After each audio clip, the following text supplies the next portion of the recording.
Okay, so am I starting or not? Yeah, okay, so we had a bit of a technical glitch, but we are back in Action Jackson mode.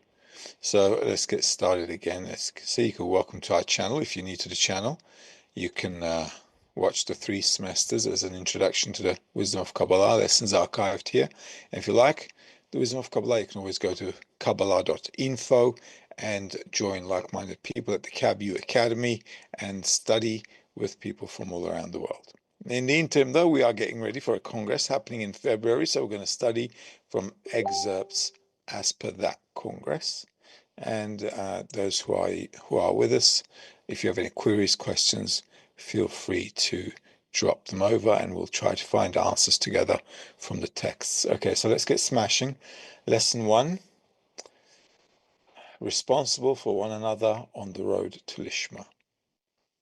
This is an excerpt from Bala Sulam, the Arvut material, the Arvut article. Once the whole nation unanimously agreed and said, "We will do and we will hear," each member of Israel became responsible that no member of the nation will lack anything. Only then did they become worthy of receiving the Torah and not before. With this collective responsibility, each member of the nation was liberated from worrying about the needs of his own body and could observe the mitzvah, love your friend as yourself, in the fullest measure, and give all that he had to any needy person, since he no longer cared for the existence of his own body, as he knew for certain that he was surrounded by 600,000 loyal lovers standing ready to provide for him. Right here, let's do that again. Once the whole nation unanimously agreed and said, "We will do and we will hear." Right, nation means, well, let's finish this sentence and then I'll go over it. Once the whole nation unanimously agreed and said, "We will do and we will hear," each member of Israel became responsible that no member of the nation will lack anything. All right. Now, the nation here is obviously, when we're talking about nation, we're talking about a group of people who are studying the wisdom of Kabbalah. And Israel comes from the words Yashar El, Yisrael. It means straight to the Creator, right? Directly to the Creator. So we're not talking about a country, we're not talking about a corporeal group of people living in Israel. This is a spiritual term. Okay, so anyone who has directed him or herself, obviously, to the Creator, which means to the attribute of love and bestowal, then that person is called Israel. Right? So this is a spiritual definition and has nothing to do with your national ID card or your passport. Right?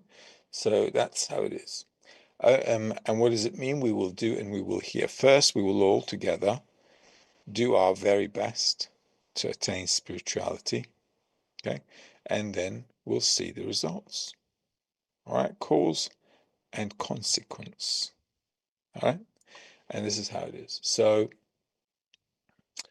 also a nation, or also Israel, is the group. So if we're a group of people, as we are, studying the wisdom of Kabbalah in order to attain the attribute of love and bestowal towards others, which is a higher level of perceiving reality, then we are called Israel. We're the group. We're the nation. All right. So the nation doesn't necessarily mean a country and all those who live in a country. That's not how it is. And as you can see also today, in every country, the whole world is divided, right? Every country is divided, every people, every nation, everybody's divided. So we can't really say there's one nation and, they're all honky-dory and everything's going great. The whole world is shattered, and we will see more of that shattering. Only then did they become worthy of receiving the Torah and not before. So only if we commit to attaining the attribute of love of others, the attribute of love and bestowal, right? Then we can attain a higher level of perception. Now, when we talk about love and then the perception of reality, sometimes people think it's a bit of an unrelated topic. That's because they probably don't know what the perception of reality is like. You have to understand that reality is perceived through our sensory organs, which is absorbing inside of us all the information. And from within, we depict a reality that is seemingly on the outside. And since our nature is working on a desire to receive for our self-benefit, which means that we are egoistic and we want to fulfill our own desires all the time, this is completely opposite and incompatible to the Creator, which is bestowal and love of others. So we are self-love while the Creator is in a state of love of others. And thus henceforth, you can see that perceiving reality really for us is the opposite of the Creator's perception. So we have to equalize our perceptions. And the reason we have to love somebody else in order to do that is because this will allow us to stop thinking of ourself and self-benefit. And if we can stop doing that, then we can perceive reality, not what's inside, but what is outside of us. Okay? With this collective responsibility, each member of the nation was liberated from worrying about the needs of his own body and could observe the mitzvah, love your friend as yourself in the fullest measure, and give all that he had to any needy person, since he no longer cared for the existence of his own body. As he knew for certain that he was surrounded by 600,000 loyal lovers standing ready to provide for him. So this is obviously the group, and everybody in the group has to do their best so that the friends in the group can attain the goal. All right, that's what we have to do. Obviously, we can't run around at this present moment. In ideal circumstances, if a group of people, like a tribe or like a nation, I don't know, like a big group, want to come to Arvut, we have to make sure everybody has their needs, and everybody has to work for the society, and everybody's needs have to be covered. However, we're in the 21st century, okay, and we're scattered all around, and we're not living in some commune, all right? So we have to treat this from a bit of a different perspective, and that is to commit ourselves to doing our best so that the friend doesn't lack anything in spirituality. Okay? Because otherwise there's no way we'll be able to fulfill everyone. It's just not possible. All right? So that's how it is in our situation. And if we all care for the spirituality of everybody else, and everybody cares about my spirituality, then I won't have to worry about myself. If I feel that everybody's thinking about me, I will not worry about myself. If I feel that nobody's thinking about me, I have to think about myself. So for a person to stop thinking about themselves, the group has to give that person the confidence that we're always thinking about him or her or whoever and their well-being. Right? The whole reason that we're always thinking about ourselves is because nobody else will. All right? So it's a pity, obviously, that we as humanity have to live under such under such circumstances, I guess, right? But that's how it is. Okay. So if we want to exit ourselves, we have to make sure that everybody's thinking about everybody else. Right? Any questions? Oh, good. Oh, good. Okay. Excerpt number 2. This is from Noam Elimelech.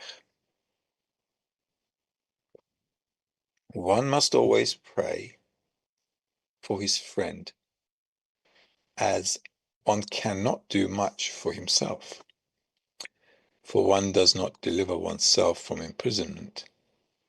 But when asking for his friend, he is answered quickly. Therefore, each one should pray for his friend, and thus each works on the other's desire until all of them are answered. This is why it was said, Israel are Aravim, responsible for each other. There, where Aravim means sweetness, as they sweeten for each other by the prayers they pray for one another. And by this they're answered. And the essence of prayer is the thought, since in the thought one's prayer can be accepted easily. All right, so let's do that again. Noam Elimelech. One must always pray for his friend, as one cannot do much for himself. For one does not deliver oneself from imprisonment. But when asking for his friend, he is answered quickly. Therefore, each one should pray for his friend, and thus each works on the other's desire until all of them are answered. This is why it was said, Israel are Aravim, responsible for one another, where Aravim means sweetness, as they sweeten for each other by the prayers they pray for one another, and by this they are answered. And the essence of prayer is in the thought, since in the thought one's prayer can be accepted easily. All right, so the way to get out of ourselves is to pray for somebody else, right? In the wisdom of Kabbalah, prayer is whatever desire you have in your heart. All right, so whatever you want is your prayer. So if you keep wanting things for yourself, you're always praying for yourself. All right, and this is our, default situation, right? We're always thinking about what's good for us, what do we want to do, how do we want to do it, blah blah blah. Okay, so that's our little narrow life. Okay. However, if you want to enlarge your life, get out of yourself, grow your vessels of perception, you have to add others into consideration. All right. And that's called growing up. Okay, kind of similar to growing up in this world, isn't it? When we're kids, we're just thinking about ourselves. When we're parents, we've got to start thinking about everyone. All right. Why? Because that's part of growing up. It allows you to have a broader perspective. It also helps you to stop thinking about yourself. All right. This is why having a family is also very important. Because if we have a family, we've got someone to think about. All right, so I can't always think about myself. I understand that there are people that need to be taken care of, and I need to do what I need to do. I've got responsibilities, and so on and so on. All right, so this whole setup we have in life is actually working in a kind of a bestowing way, all right, but from an egoistic perspective. But if you think about it, the setup is quite logical. Okay, we're growing up, and we're growing up by taking care of others. So by doing so, we can actually make life easier. All right, if we know how to handle the situation correctly. Okay, or if we know how to use the situation correctly. So, for example, in the family, we can share a burden, right? A burden shared is half the load. Okay, so then we've got half the load. And if you've got someone with you all the time, you can double the happiness and half the burden.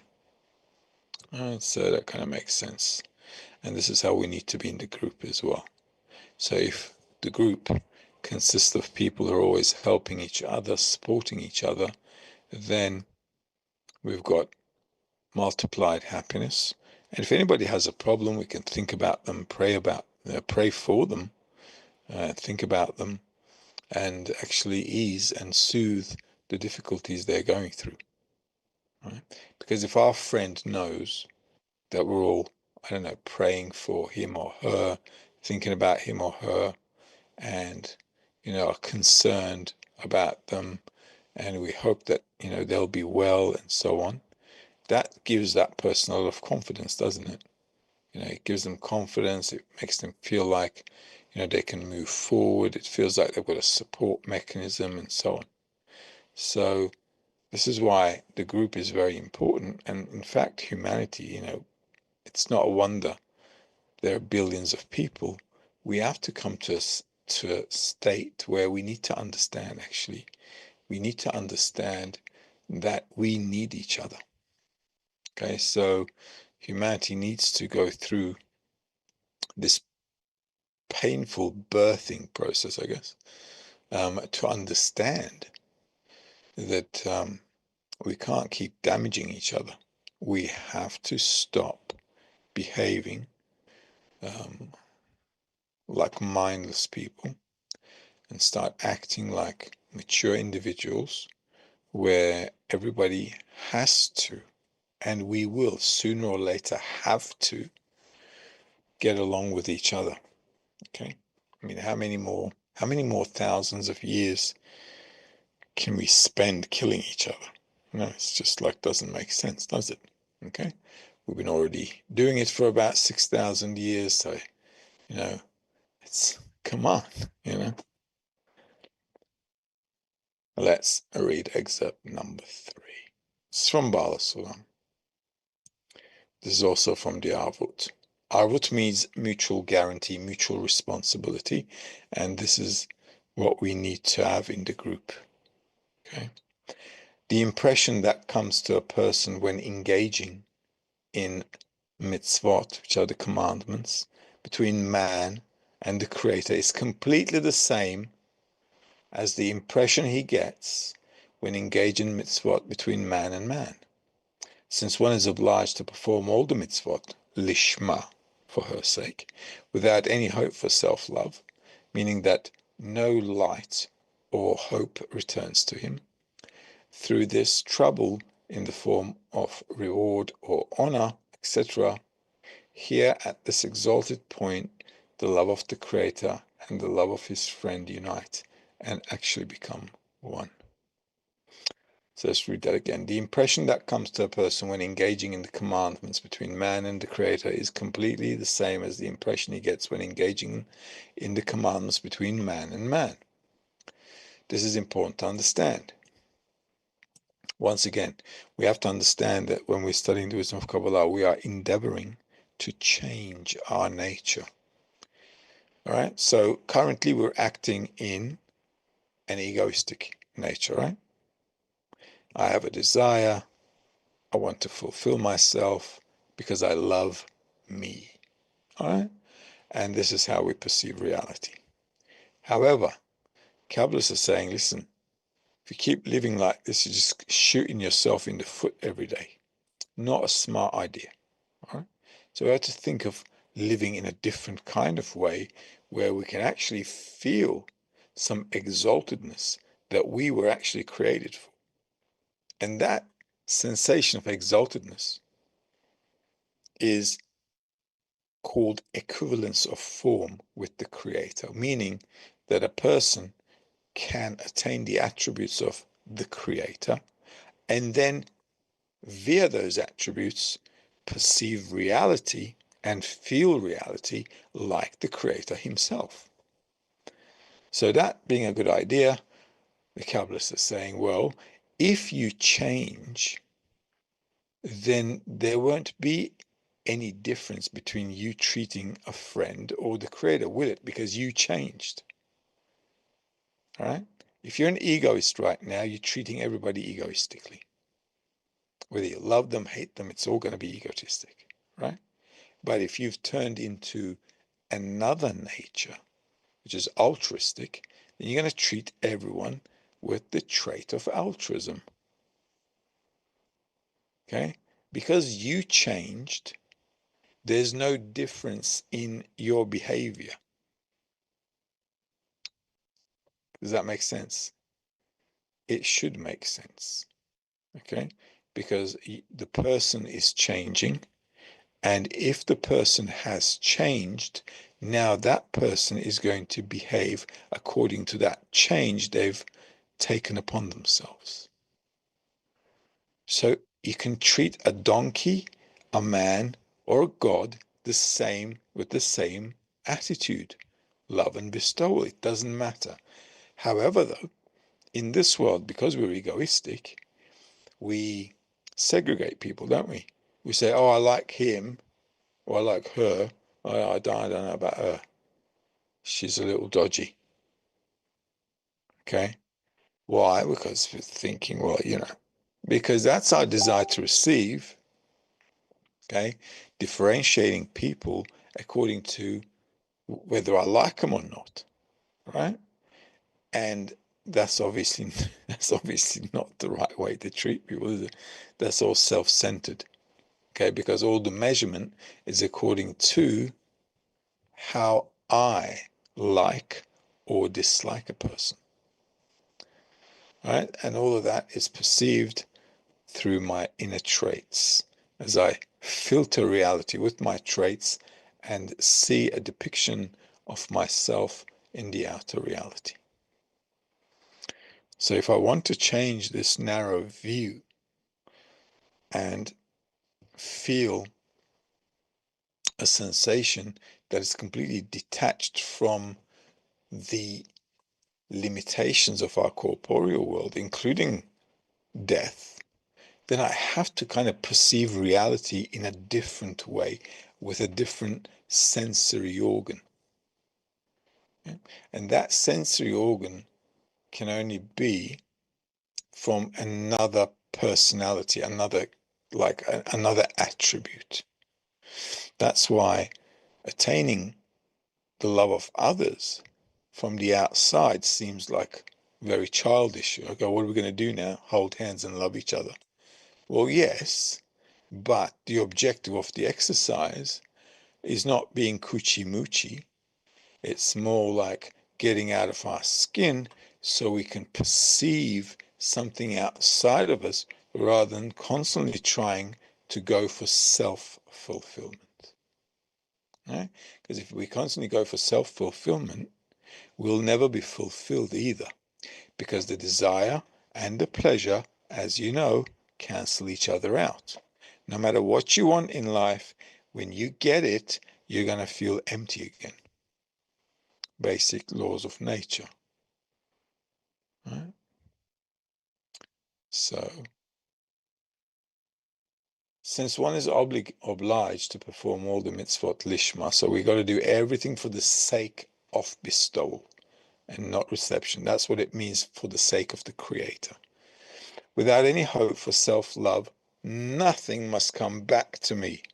If it does, I've done an egotistic calculation and that won't work out. Meaning that no light or hope returns to him through his trouble in the form of reward or honor, etc. Here at this exalted point, the love of the Creator and the love of his friend unite and actually become one. So if I can get out of my skin, if I can just stop thinking about myself with the help of others, obviously, then we can all feel outside of us this thing called extra attribute called love and bestowal towards others instead of being towards ourselves. All right, that makes sense. Okay, it's actually very logical. If you understand the perception of reality, it just makes sense. It really makes sense. Okay, I think the reason we have a lot of problem with this is it's just against our nature. So we don't like to hear it. We don't want to hear it. Okay, but if we understood that this is actually a very logical explanation, if you look at it from even scientists are saying, everything we perceive in reality is experienced inside ourselves. Even they're saying it. After 2,000 years of Kabbalistic texts, they've kind of caught up. And that's how it is. All right. But if you settle it down logically in your mind and have, and reason it out, there's nothing illogical about it. So it just makes sense. Alchin's asking, dear teacher, as we progress on the path, if we're to receive the dullness of the next degree, it means the ego will always be one step ahead. If this is the state where Abash told Rav, let him suffer, how can we place bestowal above the suffering in importance? How can we place bestowal above suffering, above the importance of suffering, you mean? Yeah. The only way you can do that is, like we've read here, if my friends in the 10, they all show me that they love me, right? Then I can stop thinking about myself. If I feel they don't love me, they don't care about me, I cannot exit myself. This is why studying in the 10 correctly is the most important thing. Because if you don't understand, well, not you specifically, just people who study, yeah? If the people who study don't understand that for me to get out of myself, I need the gang, right, the crew, and we all have to care for each other and love each other. If we don't understand that, if we don't apply it, a person can waste a lifetime trying to get spiritual, will not get anything. Nothing. This is why the Kabbalists have also said thousands of people have come to study, have not attained nothing, and have just died away. Right? This is why studying in the group correctly, understanding why we need to study this way, is paramount importance. Semihai is asking, when we were children, our parents thought about and met our every need. In adulthood, we had to meet it ourselves, and that can be very challenging at times. In adulthood, we're asked to create an environment in which we treat each other like parents. In fact, the Creator first shows us how mutual responsibility should be through the family, and then expect us to build a similar one. In order to bring the whole society to this higher consciousness, the Creator has to go through common suffering from time to time. And only then can people be moved to the point of compassion where they can help each other when they have common feelings with each other. How do you think it is possible for us to have a condition in which we can think about each other's needs without experiencing pain and burdening each other? Well, if all of us, first of all, organize our lives as much as we can, in corporeality and in spirituality, and set for ourselves a routine, then we have a chance of figuring out at what times I'm free to think about others. We have to understand that we have a life, corporeal one. Okay, family, kids, health, all kinds of stuff, just like everybody else. And we have to take care of that stuff. And you're right, sometimes it's difficult. It certainly is. But it's part of life, right? We can't run away. This is just how it is. We can't run away. So we have to do our best, on the one hand, to take care of the family, the kids, and so on, whatever you have. And on the other hand, whatever is left from that, I have to try and fill it in with spirituality as much as I can.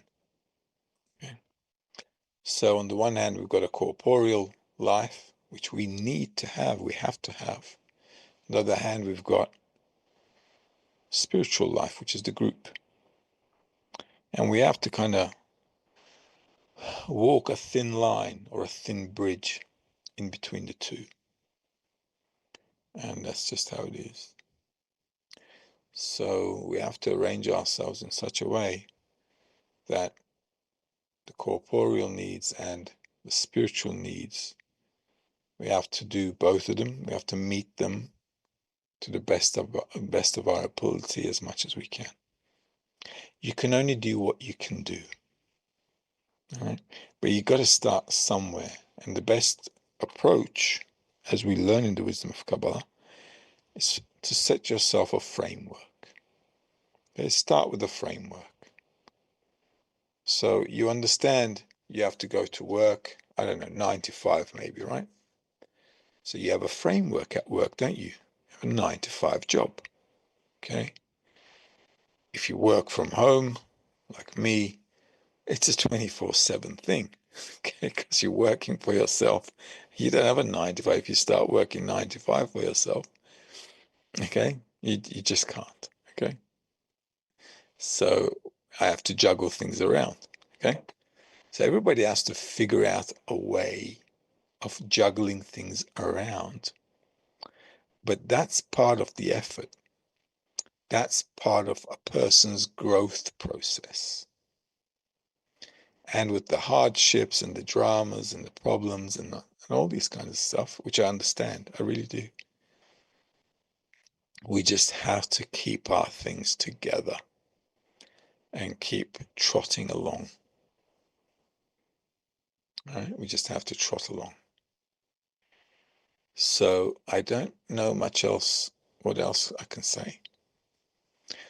Both lives we need to just merge together in a balanced way as best we can without, going crazy.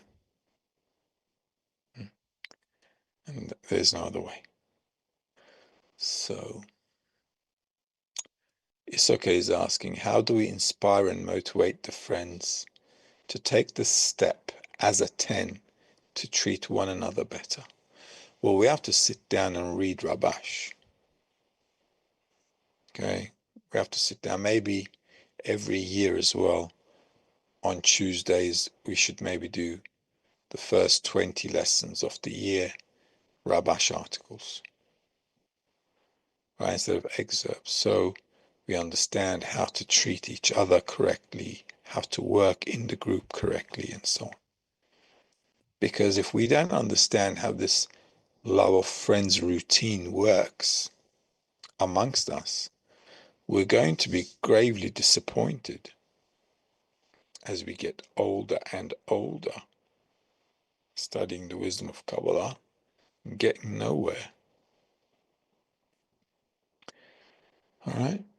So we have to all understand that we have to apply Rabash's principles, and everybody has to. You can't on your own do it. It's just not possible for a person to come to Arvut or the love of friends without having the support of the 10. It just can't be. So there must be at least, 5, 6, several friends, that you've got a tight connection with, and that you guys are understanding the need for arvut between us. There has to be an understanding, and we have to constantly fuel this need for arvut. So there needs to be work on the side of the individual. There needs to be work on the side of the 10, so that we're always like, deep inside, we're always like cooking with this arvut. How can I help the friends? How can I support the friends? What can I do for them? And so on and so on. And there'll be obviously a lot of things I won't be able to do, and I will not want to do. Nobody can go against their nature and succeed. It just doesn't happen. But seeing that allows us to come to a prayer to the Creator. So it's very important to exert effort, so that with every effort I can actually see that there is no way on earth I can possibly change my nature. It's just not going to happen. Okay, you can move mountains. You can go to Mars if you want. You can't change your nature. And a person needs to see that very openly.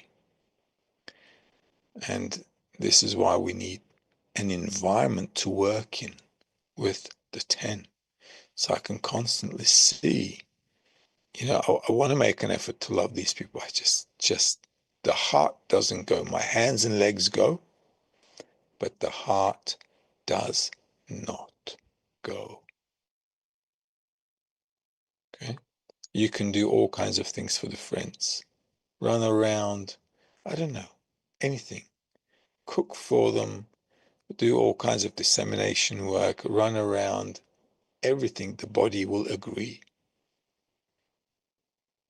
But to make a step forward, to love somebody, oh, it's a whole different ball game.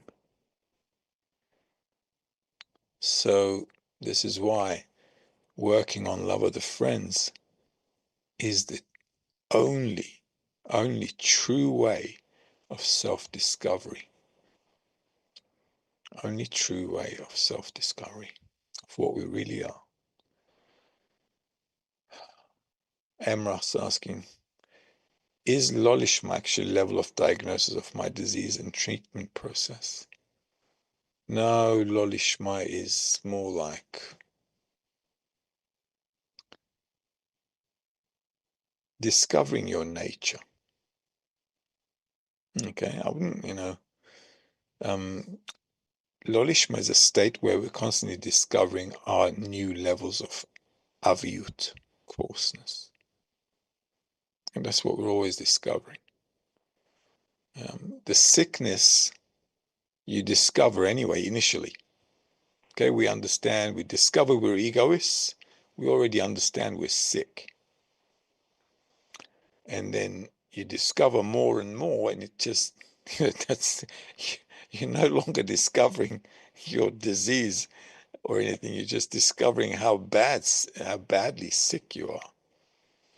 So the diagnosis is done initially. First time you do it and you understand, okay, we're all sick animals.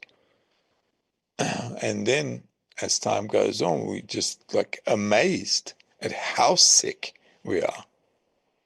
Mm-hmm. So, right, yeah. Okay, so let's call it a night. All right. We'll get ready. Keep getting ready for the Congress with the tens as well.